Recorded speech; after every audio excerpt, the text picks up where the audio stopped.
Thomas the tank engine was feeling unwell. He was stuffed up in the smoke box and couldn't make much steam. The Fat Controller came to see him. "You're all right to take Annie and Clarabelle," he said, "but you mustn't pull trucks until we've had time to mend you." So the Fat Controller sent Duck to take care of the goods, while Thomas carried his usual passengers. At the junction, Thomas arrived to see Duck struggling to keep the trucks in order. "Come on, get moving," he groaned. "Oh dear," chuckled Thomas. "I'm glad the Fat Controller's taken me off goods trains." "I could certainly use the help," sighed Duck. "Ha!" huffed Thomas. "Better you than me." And he puffed away, leaving Duck rather annoyed. The next morning, Thomas was preparing for his first train when the driver came up.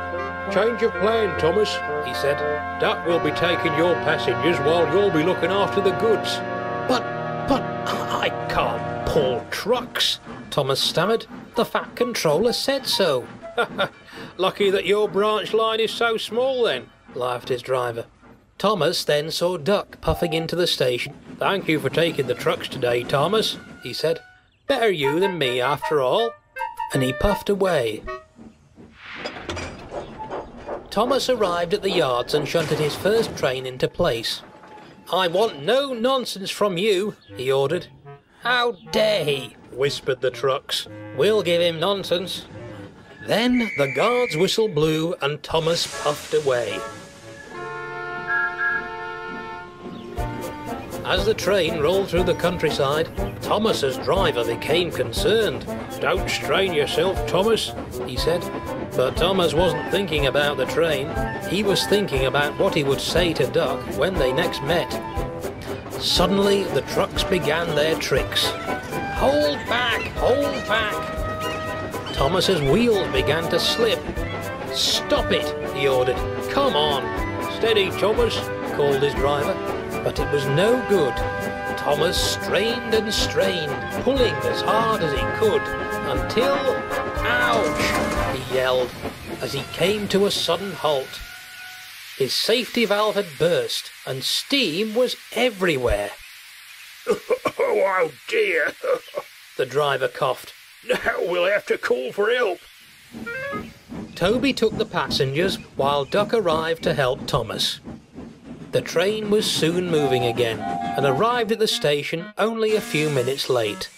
Then came another problem. "We've got too much freight," cried the yard manager.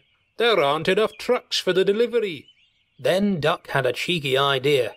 "You know, sir," he said, "Thomas is out of action at the moment. Perhaps you could fit the goods in his cab." "Oh, no you won't," snapped Thomas. "I'm no truck. I won't be loaded with cheeses and milk." "We've got no other choice," the yard manager said. "You'll have to do for the time being." Thomas's face went red with fury.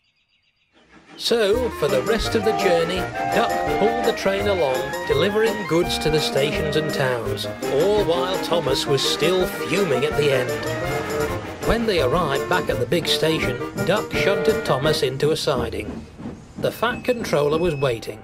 "Oh dear, Thomas," he said. "I shall have to send you to the works to be mended." Thomas sighed and looked at his buffers.